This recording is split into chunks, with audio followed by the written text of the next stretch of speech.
नमस्कार। शाम के 7 बजने वाले हैं। खबर दमदार के इस वक्त के बुलेटिन के साथ मैं हूं अनुपम। प्रदेश की हर छोटी बड़ी खबरों को लेकर इस वक्त की सबसे अहम और बड़ी खबर आ रही है। बीजेपी के फायर ब्रांड नेता और राम मंदिर आंदोलन के प्रमुख चेहरों में शामिल रहे पूर्व सांसद विनय कटियार ने एक बार फिर चुनावी मैदान में उतरने के संकेत दे दिए हैं।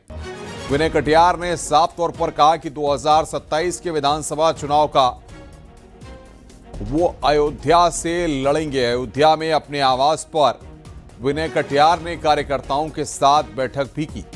विनय कटियार ने बीजेपी के प्रदेश अध्यक्ष पंकज चौधरी के साथ हाल में हुई मुलाकात को शिष्टाचार भेंट बताया। यार साहब की तैयारी तो हमेशा रहती है। ये किसने कह दिया है कि तैयारी नहीं है? फिर मैं मैदान जंग आएंगे, चिंता मत करो। तो कैसी आप पिछले दिनों प्रदेश अध्यक्ष से भी मुलाकात किए थे? वो अलग बात है। भेंट मुलाकात ये तो शिष्टाचार ने है। तो क्या किस विधानसभा से चुनाव लड़ने की इच्छा है आपकी? हमारी अपने राम जन्मभूमि मामला है तो स्वाभाविक है यहाँ यहीं से डंका बजेगा और कहाँ से बजने वाला। और बातचीत करने के लिए हमारे संवाददाता निमिष हमारे साथ जुड़ रहे हैं।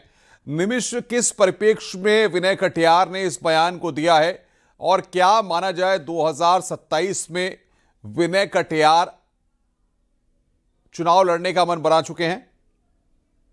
जो बात से जो आज उन्होंने हम लोगों से बात की न्यूज 18 की खास बातचीत में उन्होंने साफ स्पष्ट किया कि उनका चुनाव की तैयारी हरदम है। और आज उनके आवास पर एक अहम बैठक चल रही थी जिसकी सूचना पर हम लोग पहुंचे और जब हम लोगों ने पहुंचकर वहां सवाल किया तो उन्होंने कहा कि जी बिल्कुल हम 27 की चुनाव की तैयारी कर रहे हैं।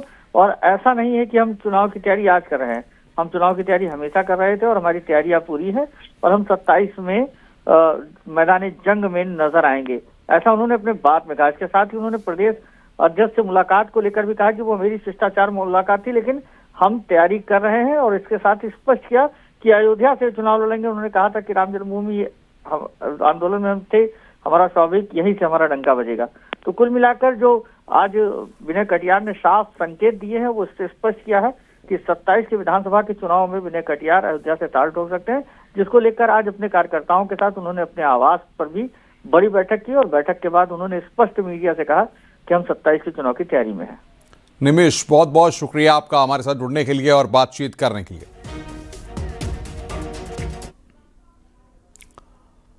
आगे बढ़ते हैं। दिल्ली में अमित शाह के घर पहुंचे हैं मुख्यमंत्री योगी आदित्यनाथ। गृह मंत्री अमित शाह से मिलने पहुंचे हैं योगी आदित्यनाथ। आज दिल्ली में हैं और लगातार नेताओं से मिलने का सिलसिला जारी है। प्रधानमंत्री से मुलाकात हुई, इसके बाद जयप्रकाश नड्डा से मुलाकात हुई, उसके बाद बीजेपी के कार्यकारी अध्यक्ष से मुलाकात हुई।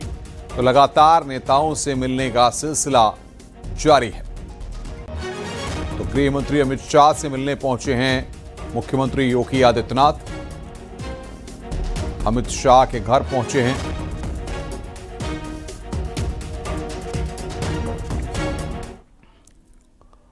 मुख्यमंत्री योगी आदित्यनाथ दिल्ली दौरे पर हैं। प्रधानमंत्री नरेंद्र मोदी से पीएम आवास पर सीएम योगी की मुलाकात हुई। करीब 50 मिनट दोनों के बीच ये मुलाकात हुई है। इस दौरान उन्होंने उत्तर प्रदेश के विकास से जुड़े मुद्दों पर प्रधानमंत्री नरेंद्र मोदी से चर्चा की। सीएम योगी ने पीएम मोदी के अहम सुझावों के लिए उनका धन्यवाद किया और कहा कि यह बातचीत राज्य के बेहतर शासन और विकास के लिए नई प्रेरणा देने वाली रही। वहीं प्रधानमंत्री कार्यालय ने भी एक्स पर इस मुलाकात की 2 तस्वीरें साझा की और बताया कि उत्तर प्रदेश के मुख्यमंत्री ने प्रधानमंत्री से मुलाकात की है। तो वहीं केंद्रीय मंत्री जेपी नड्डा के आवास पर सीएम योगी ने मुलाकात की। सीएम योगी ने प्रभु श्री राम की प्रतिमा भेंट की। करीब 1 घंटे तक दोनों के बीच बातचीत हुई है। शाम में सीएम योगी ने बीजेपी के कार्यकारी अध्यक्ष नितिन नबीन से भी मुलाकात की।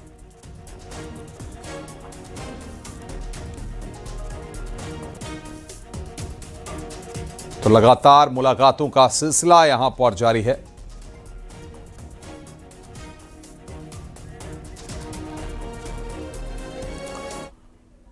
इधर उत्तर प्रदेश के डिप्टी सीएम ब्रजेश पाठक भी दिल्ली दौरे पर हैं। ब्रजेश पाठक ने बीजेपी के राष्ट्रीय कार्यकारी अध्यक्ष नितिन नबीन से मुलाकात की है। दिल्ली में पार्टी के राष्ट्रीय मुख्यालय में मुलाकात हुई है। बीजेपी के राष्ट्रीय कार्यकारी अध्यक्ष से मिलने के बाद डिप्टी सीएम ब्रजेश पाठक ने राष्ट्रीय संगठन मंत्री बीएल संतोष से मुलाकात की।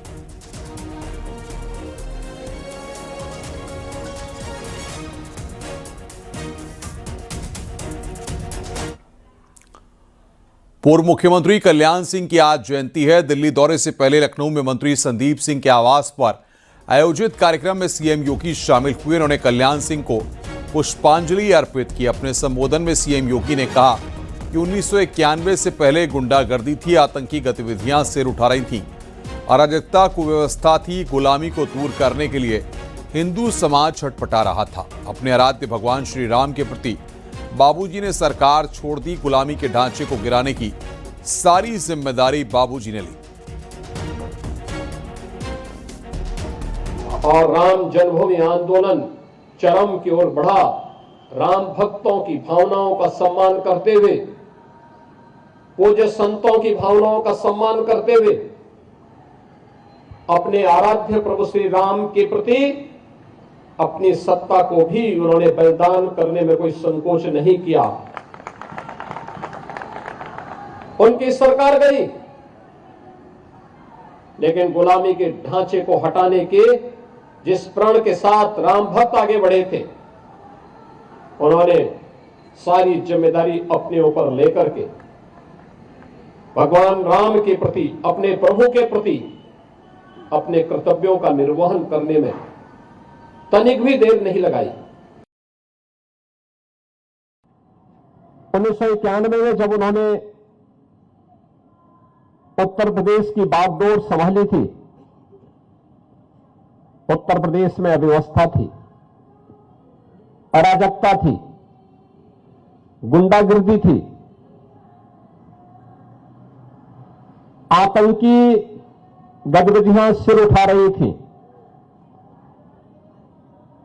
शासन की योजनाओं का लाभ गांवों को, गरीबों को, किसानों को, नौजवानों को, महिलाओं को नहीं मिल रहा था।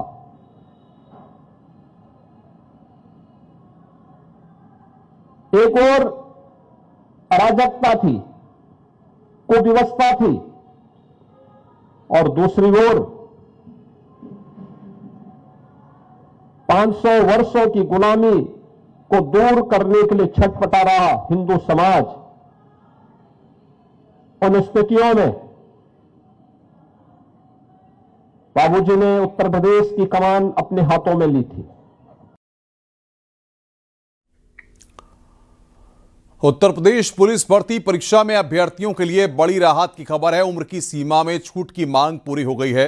सीएम योगी ने इसे लेकर बड़ा फैसला किया है। सभी वर्गों को भर्ती में उम्र की छूट मिलेगी। अब कैंडिडेट की अधिकतम आयु सीमा में 3 साल की छूट दी गई है। यानी अब सामान्य वर्ग के पुरुषों की अधिकतम आयु 22 साल से बढ़ाकर 25 साल कर दी गई है, जबकि महिलाओं के लिए 25 से बढ़ाकर 28 साल उम्र कर दी गई है।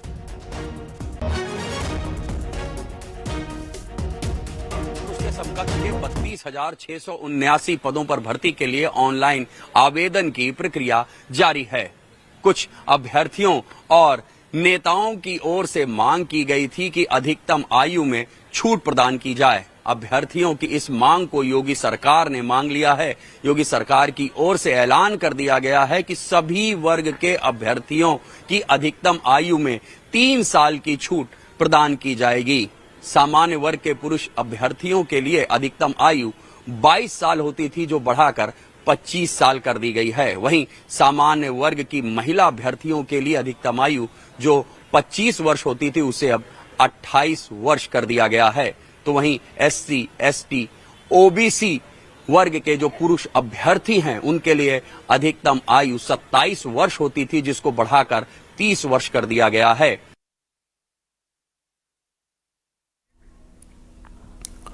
वहीं मुख्यमंत्री योगी आदित्यनाथ के इस फैसले के बाद अभ्यर्थियों में खुशी का माहौल है। गाजियाबाद के अभ्यर्थियों ने इस फैसले पर खुशी जताई है। डिसीजन है सरकार की तरफ से, और बहुत सारे जो मतलब स्ट्रगल फेज है बच्चों का, उनमें बहुत ज्यादा हेल्प मिलेगी बच्चों के लिए। फायदा होगा इससे, बहुत लाभ होगा। सर। क्या नाम है आपका? जी अभिषेक। अभिषेक, क्या कर रहे हो? तैयारी कर रहे हो पुलिस की? हाँ जी। क्या कहना चाहेंगे जो मुख्यमंत्री ने फैसला लिया है? जी बहुत अच्छा करा, क्योंकि जनरल कैटेगरी को तो वैसे ही कहीं छूट ना मिलती सभी है। वर्गों के फिलहाल तो उसमें तो 3 साल की एज रिलैक्सेशन बहुत अच्छा निर्णय है। नहीं, अच्छा करा है, जो भी करा है योगी जी ने कुछ सोच समझ के करा है। अच्छा करा है। अच्छा, क्या कहना चाहेंगे, लगातार भर्ती हो रही है और मांग भी चल रही थी कि जो छूट मिलनी चाहिए, ये कितना बड़ा फैसला, कितने इसमें लाभ मिलेगा? जिन जिन बच्चों की एज भी निकल गई थी उनके लिए भी बहुत ज्यादा फायदा है वैसे तो ये। बड़ा लाभ मिलेगा जी। उसके लिए। आपका क्या कहना है? मेरा ये कि जिन बच्चों की एज निकल गई थी, जिनकी लिमिट पार हो गई थी, उन्होंने तैयारी भी की थी, अब उनको दोबारा मौका मिल सकता है तैयारी करने का, दोबारा वो उठ सकते हैं इस चीज़ में। यूपी बीजेपी का अध्यक्ष बनने के बाद पंकज चौधरी पहली बार गोरखपुर पहुंचे। गोरखपुर यूनिवर्सिटी के बाहर पंकज चौधरी और सांसद रविकिशन का जोरदार स्वागत किया गया। मंच पर फूलों की बड़ी माला पहनाई गई। इस दौरान जब बीजेपी अध्यक्ष ने गदा उठाया तो कार्यकर्ताओं में जोश भर गया। इस दौरान बीजेपी प्रदेश अध्यक्ष पंकज चौधरी ने कहा कि गोरखपुर की धरा बहुत ही उर्वर धरा है। सीएम योगी ने उत्तर प्रदेश की पहचान को बदलने का काम किया है। सीएम योगी ने इस प्रदेश को नई पहचान देने का काम किया है।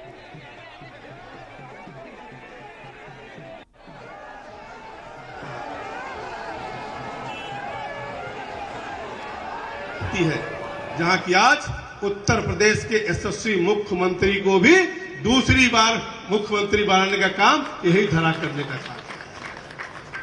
माननीय मुख्यमंत्री जी ने आज कहीं ना कहीं पूरा उत्तर प्रदेश की पहचान को बदलने का काम किया है। जो बीमारू प्रदेश कहा जाता है, उस बीमारू प्रदेश को आज सबसे तेज गति से बढ़ने वाली अर्थव्यवस्था में उत्तर प्रदेश को बनाने का काम किया है। माननीय यशस्वी मुख्यमंत्री जी कहीं ना कहीं इस प्रदेश को एक नई पहचान देने का काम किया है। साथियों, कार्यकर्ता मेरे लिए सर्वोपरि है।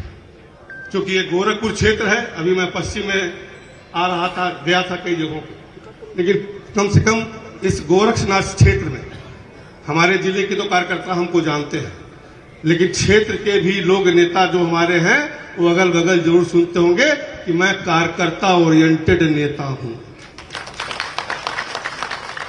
मैं किसी गलतफहमी में नहीं रहता। मैं 7 बार जो चुनाव जीता हूं तो अपने कार्यकर्ता और अपने जनता के बल पर मुझे जीत करके आज यहां पर प्रदेश अध्यक्ष बनने का भी अवसर प्राप्त हुआ। बीजेपी नेता संगीत सोम को जान से मारने की धमकी दी गई है। आरोप के मुताबिक बांग्लादेश के नंबरों से धमकी भरे फोन आए हैं। व्हाट्सएप कॉल के जरिए धमकी दी गई और बांग्लादेशी भाषा में टेक्स्ट मैसेज भी भेजे गए। संगीत सोम ने आईपीएल में बांग्लादेश के क्रिकेटर पर बैन की मांग की थी। संगीत सोम ने कहा है कि वो धमकी से दबाव में नहीं आएंगे। तो बांग्लादेश के नंबरों से यहां पर धमकी भरे फोन आए हैं। ये यहां पर हम आपको कह रहे हैं, संगीत सोम को जान से मारने की धमकी दी गई है। बीजेपी नेता संगीत सोम को यह धमकी दी गई है। सुबह से लगातार धमकी भरे फोन उनके पास आ रहे हैं।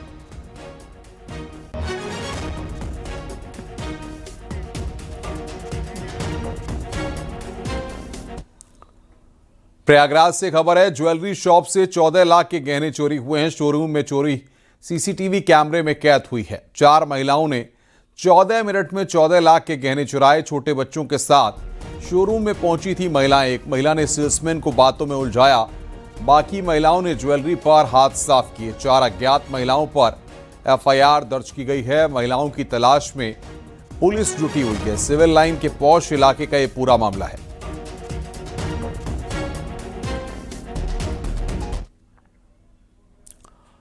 मऊ से बड़ी खबर है, गैंगस्टर विशाल सोनकर की संपत्ति जब्त की गई है। 70 लाख रुपए की संपत्ति कुर्क हुई है। विशाल सोनकर की मां के नाम पर थी संपत्ति। गोरखपुर के बड़हलगंज में लिया एक्शन। दोहरीघाट थाने में दर्ज मुकदमे के गैंगस्टर एक्ट के अपराधी विशाल सोनकर पर मऊ की फोर्स ने गोरखपुर जिले के बड़हलगंज में एक्शन लिया। जो गैंगस्टर एक्ट से बलिया में नाबालिग बच्ची से दुष्कर्म कर फरार होने वाले आरोपी के घर पुलिस ने कुर्क करने का नोटिस चस्पा किया है और मुनादी भी की। पुलिस ने बताया कि आरोपी लंबे समय से नाबालिग से दुष्कर्म करके फरार चल रहा है, जिस पर पुलिस ने 25,000 का इनाम भी घोषित किया है। आरोपी के पेश न होने पर पुलिस ने आरोपी के घर बीएनएस धारा की कार्रवाई करते हुए कुर्की का नोटिस चस्पा किया। और आरोपी को जल्द गिरफ्तार करने के लिए दबिश दे रही है।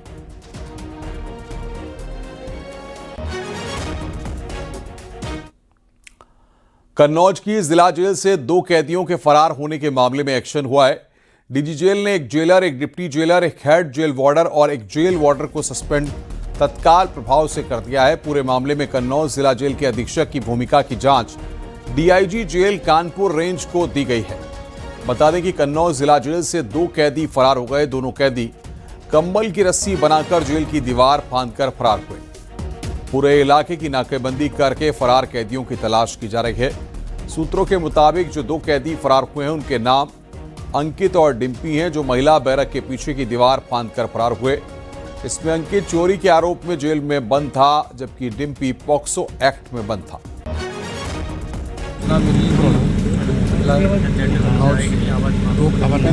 निकल गए हैं, बाहर भाग गए हैं। इस संबंध में मैंने और दो कैदी थे, एक जून से बंद था और एक अभी दिसंबर में आया हुआ था। और इस संबंध में जेल की ओर से FIR दर्ज कराई जा रही है। दोषी जो भी बंदी रक्षक उनके खिलाफ बड़ी कार्रवाई हो रही है। साथ ही साथ एसपी की तरफ से पुलिस टीमें भी लगा दी गई हैं, जो कि भारी हुए कैदियों लगातार सर्च कर रहे हैं। आगे बढ़ते हैं। लखनऊ से बड़ी खबर है। 1 लाख रुपए का इनामी शराब तस्कर गिरफ्तार किया गया है। नवदीप सिंह उर्फ लकी गिरफ्तार किया गया है। यूपी एसटीएफ ने पंजाब के मोहाली से गिरफ्तार किया है। ट्रांजिट रिमांड पर यूपी लाया जा रहा है नवदीप सिंह। प्रयागराज पुलिस में नवदीप सिंह की गिरफ्तारी पर 1 लाख रुपए का इनाम रखा था। अपने पार्टनर मनवीर के साथ मिलकर शराब तस्करी करता है। यूपी, बिहार, झारखंड में शराब तस्करी का आरोप है।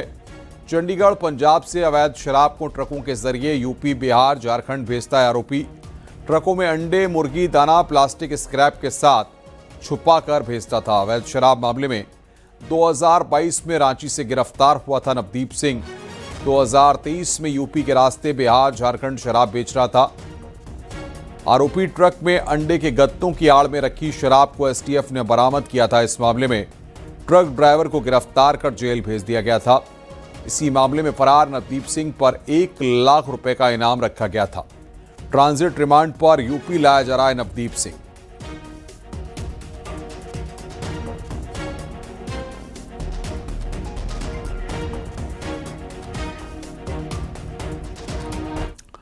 आगे बढ़ते हैं। कासगंज में पुलिस ने हत्या का सनसनीखेज खुलासा किया है। पुलिस ने मामले में 2 आरोपियों को गिरफ्तार कर लिया। मामला 26 दिसंबर का सुनगढ़ी थाना क्षेत्र का है, जहां एक लड़की का शव मिला था। आरोपी मां और छोटी बेटी के ससुर ने बड़ी बेटी की हत्या करके उसके ससुराल के घर के पास शव फेंक दिया था। ससुराल वालों को दहेज के मामले में फंसाकर मुकदमे में रुपए हड़पना चाहती थी। शव मिलने के बाद आरोपी मां लगातार पुलिस को गुमराह करती रही, लेकिन पुलिस के खुलासे के बाद एसपी ने जांच करने वाली टीम को 25,000 रुपए इनाम देने का ऐलान किया।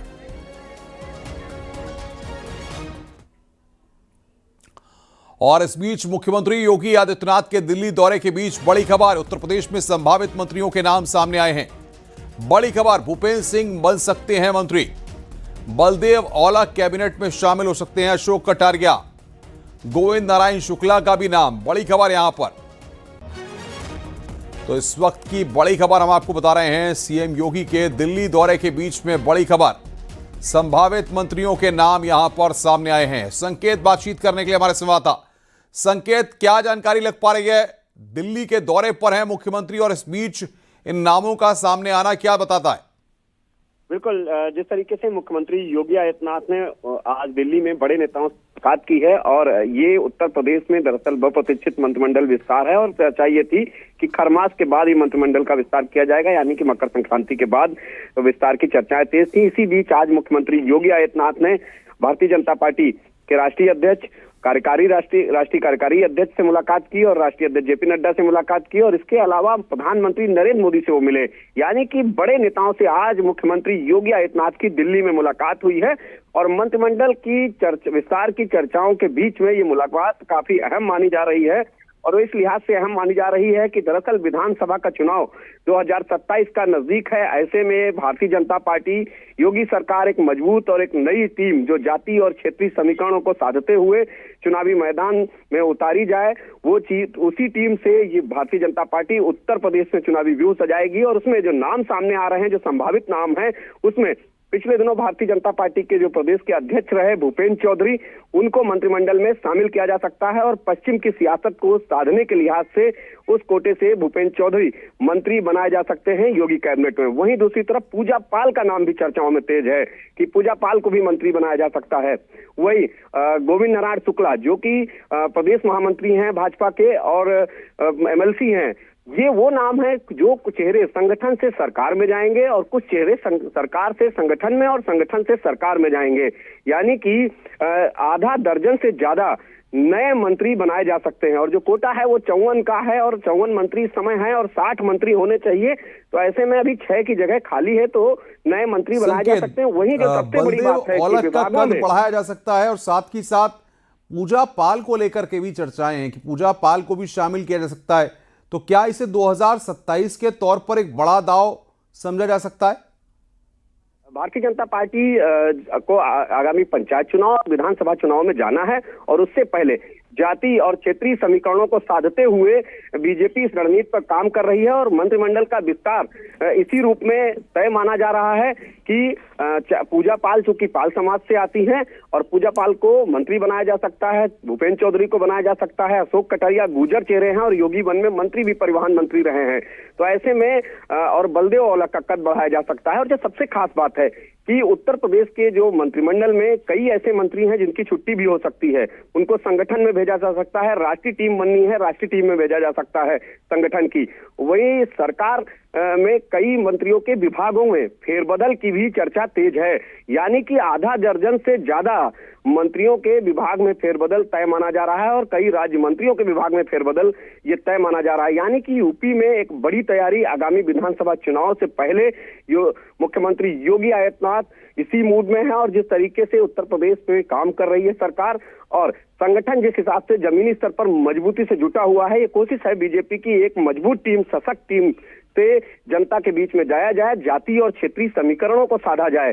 यही वो वजह है कि अब कोशिश है भारतीय जनता पार्टी की कि अब मंत्रिमंडल को दुरुस्त किया जाए और मंत्रिमंडल के विस्तार की अब चर्चाएं। संकेत क्या लग रहा है जिस तरीके से मुख्यमंत्री दिल्ली गए हैं, सभी बड़े नेताओं के साथ मुलाकातें हो रही हैं, तो क्या कुछ केंद्र से कुछ नेताओं को उत्तर प्रदेश में 2027 को लेकर के कुछ जिम्मेदारियां दी जा सकती हैं, या फिर उत्तर प्रदेश के मंत्रिमंडल में कुछ और बाहरी नेताओं को भी जिम्मेदारियां दी जा सकती हैं? कुछ बड़े फेरबदल भी देखने को मिल सकते हैं? देखिए, केंद्र में जो उत्तर प्रदेश से नेता हैं, जो राष्ट्रीय टीम है भारतीय जनता पार्टी के संगठन में जो उत्तर प्रदेश से संबंधित हैं, उनकी उन नेताओं की भी जिम्मेदारी तय की जा सकती है, क्योंकि राष्ट्रीय टीम भारतीय जनता पार्टी के संगठन में भी फेरबदल होना है। वहीं दूसरी तरफ सहयोगी दल जो भारतीय जनता पार्टी के हैं, उनको भी साधते हुए चलना है। ऐसे में बीजेपी की कोशिश है कि चाहे वो RLD हो, RLD कोटे से एक राज्य मंत्री और बनाया जा सकता है। बीजेपी की कोशिश रहेगी कि सहयोगी दलों को साध के रखा जाए। हालांकि सहयोगी दलों का जो कोटा है वो लगभग पूरा है, लेकिन RLD से एक मांग लगातार राज्य मंत्री की चल रही थी। तो ये कोशिश है कि एक राज्य मंत्री चाहे वो बोर्ड निगम में ही समायोजित किया जाए, वो तैयारी है। यानी कि सहयोगी दलों को साधने की दिशा में भी इस दिशा में काम किया जाएगा। और जो सरकार में मंत्री हैं, जो संगठन कार्य में दक्ष हैं, उनको संगठन में भेजा जा सकता है। यानी कि मंत्रिमंडल से छुट्टी हो सकती है। और जो संगठन में बिल्कुल संकेत, बहुत बहुत शुक्रिया आपका इस खबर को ब्रेक करने के लिए, इस वक्त की सबसे अहम और बड़ी खबर दर्शकों तक पहुंचाने के लिए।